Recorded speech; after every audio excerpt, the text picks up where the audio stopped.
Ayun na. Meron tayong Apo. correction, Oo, Tutular. hindi si Boyto yung unang apo, si Michael. Ayun. Si Boy Tula, ang unang anak nag-showbiz. ng panganay ni Tito Dolphy. Ayun. At saka unang nga nag-showbiz. Okay. Grabe, no? Yung Double celebration. double celebration, July no? 25. Pareho silang July 25. Madal ko ng alam yan. Ni-remind nga ako ni Boyto kanina at mamaya sa aking interview sa kanya, malalaman ninyo kung paano niya nga ito isi-celebrate. But, meanwhile, ito na, ngayon na. Ito na nga po yung sinasabi namin kanina. Kung paano isa-celebrate ni Boyto ang birthday niya sa July Correct. 25. And Tito Dolphy would have been 84 sa July 25. At nandyan din po yung tattoo Yung na tattoo. mukha ni Tito Dolphy. Saan ba galing yung picture na yan ng Comedy King? At marami pang kwento exclusive dito lang sa Showbiz Central. Narito po. Sa Showbiz Central, kasama po natin ngayon ang apo ng Comedy King Dolphy, si Boyto Quezon. Boyto, kamusta? Okay na, uminom ng tubig, kumakain, finally nakakain na kami. So, okay naman. Boyto, I understand, no? Apparently, ang lolo mo ay nag-iwan ng legacy at ng bili na gusto niya pag naaalala yung pangalan niya. Nakangiti tayo, tumatawa tayo. So ikaw ba, any particular experience with your lolo na nakakatulong para pag tumawa ka at umiti ka? Ano yung experience na yun? Okay. Actually, marami. Kasi hindi nila alam yung lolo ko. Sobra. May burger ba ako? Kumain akong burger. Anyway, yung lolo ko napaka seryoso talaga yan eh. Pero lagi yan, kumbaga laid back yan with the family. Nagkukwento, yung mga experiences sa buhay. Nagkwento niya nung panahon ng hapon. Kadalasan pag nagkwento yan, nako, mag-uumpisa kami ng lunchtime. 10 p.m. na natapos na yung dinner tungkol sa mga nangyari sa kanila. So, ang daming drama sa buhay ng lolo ko. Bibigyan kita ng roller coaster ride doon nangyari nung nasa ICU siya, no? Na makikita mo naman na there was a time na akala namin nung bigla na lang bumababa yung mga BP niya, ganyan-ganyan. So, it's a roller coaster. May mga time na akala namin yun na. Tapos, syempre, nag-iiyakan na kayong ganyan. Tapos, biglang yung doctor, kunyari, okay, we have to accept, ganyan-ganyan, ganito, ganyan. All of a sudden, bigla na lang, bigla na lang mag-bounce back. Tapos, after niya mag-bounce back, biglang magiging okay na ulit. So, this is one time that we're all crying in front of him, sa ICU. Pasaway ang Quezon eh. Normally, kailangan dalawa lang sa loob eh. Ito, grabe, plus apo, plus mga apo sa tuhod, ganyan-ganyan. So, we're all crying.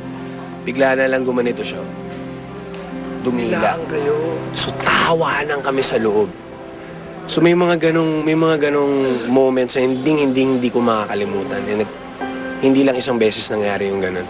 Pero Boyto, mo sa mga apo ng Comedy King, ikaw talaga yung matagal niya nakasama dahil bata ka pala, artista ka na sa show ng lolo mo. So, how is it working with your lolo? Well, yun na nga.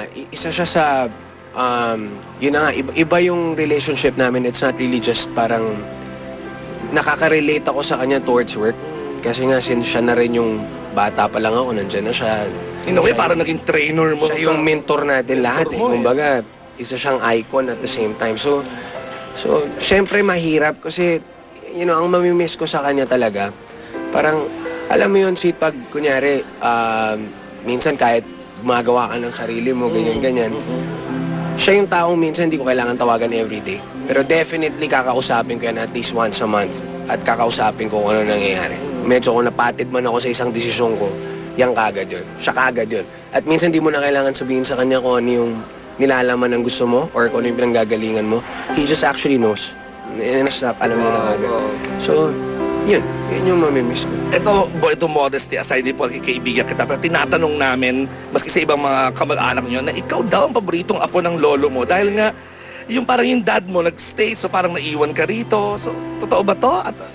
No, kasi there was a time, no. Kasi technically nga, dahil nga nag-umpisa nga ako ng bata. Correct. So, may time na lagi mas madalas ako actually matulog sa bahay nila ng lolo ko. Because nga, si Vandolph, we were talagang... Alas kasi edad mo si Vando, barkada mo na. Baldo and Estong, I don't know. Yun. So parang, hindi naman. My lolo, the good thing about him, binabalansin naman niya lahat eh. Sa lahat naman. So, at meron na siyang veto. Alam naman natin yung anak ni Vandolph na napaka... Gwapo, Tisoy. Yun yung favorite niya. Wow.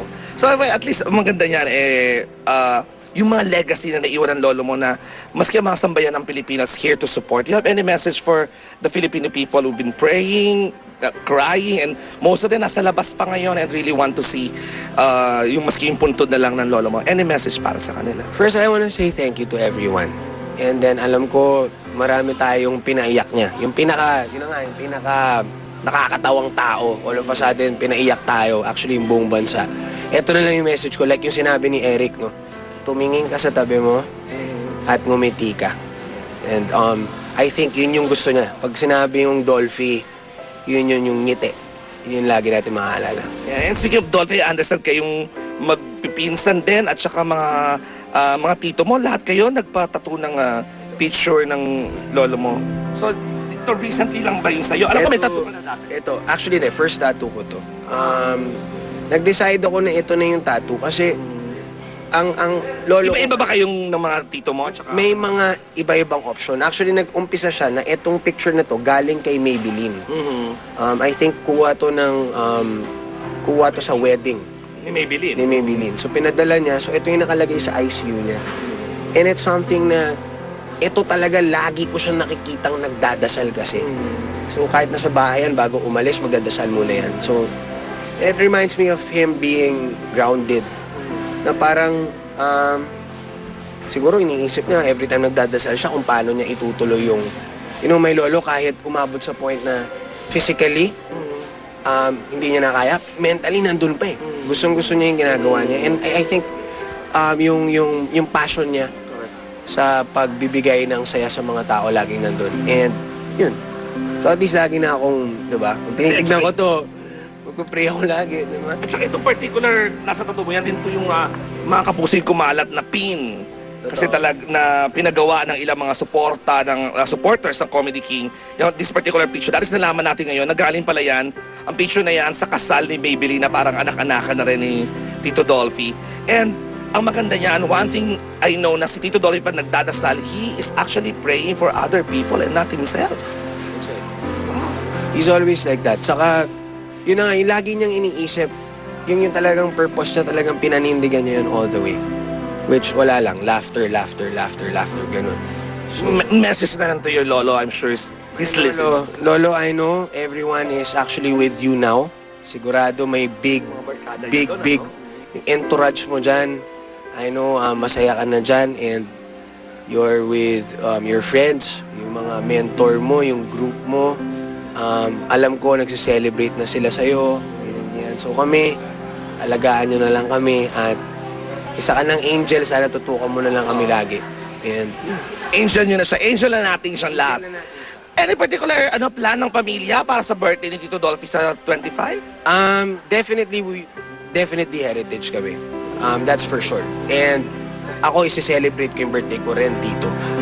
Iba ng Yes. Ang mangyayari ngayon sa birthday ko, dito muna.